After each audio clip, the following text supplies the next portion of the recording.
So, Joe, Live Nation just reported that you expect to reach show volume next year and fan attendance that's similar to what you've seen in the pre-COVID years. With so much uncertainty right now, how can you predict that attendance will resume at where it was last year so quickly? Well, I think the one thing that we are seeing that we're very confident in is the level of fan demand that continues to exist for concerts. We just did a survey of over 10,000 fans, people that go to live events worldwide. Over 90% of them said they're eager to get back to live events. Over 80% of those want to get back to live events within the next 4 months. And it's consistent globally throughout all countries, through Gen X, Gen Y, Gen Z. Very consistently, 90% plus are saying they want to get back to the shows.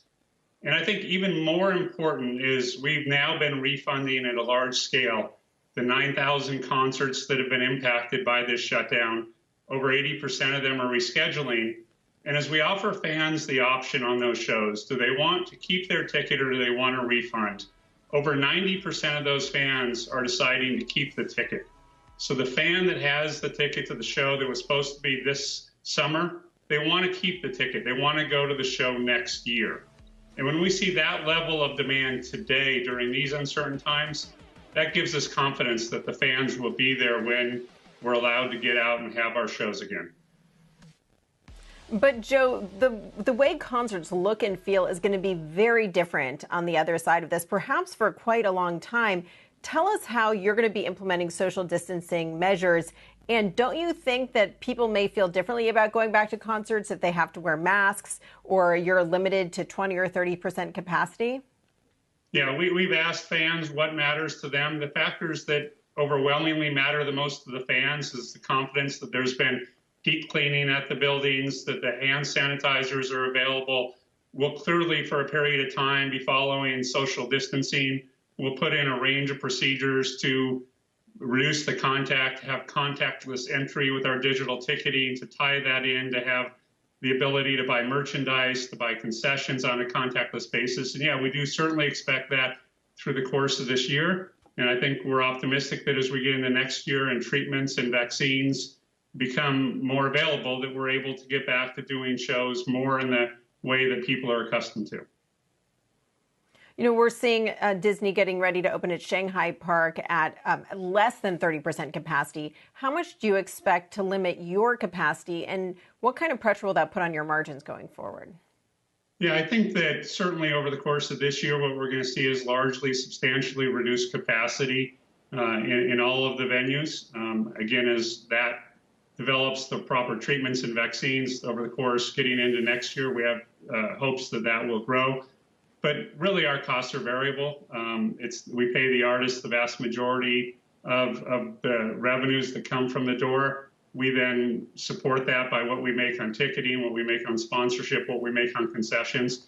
So for the course of this year, there's no issue with the margins or the economic impact. We'll do the shows in the markets globally. We're operating in 40 countries. There are a number of markets in Europe that are going to be opening, Denmark, Spain, in Asia, with Hong Kong, with Australia, and then markets here in the U.S.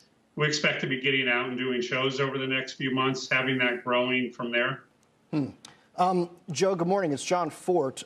Does this crisis shift the model for live events as far as kind of the business model? Are live events going to be more expensive?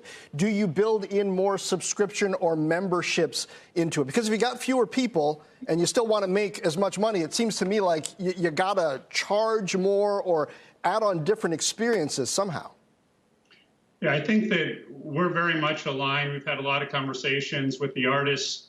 We're playing this for the long term for the fans. I think that the artists understand in the short term, there's going to be concessions. People aren't going to be making as much money because we're not going to have as many fans in the building, but we're not looking to either only make it accessible to people that can really pay a lot.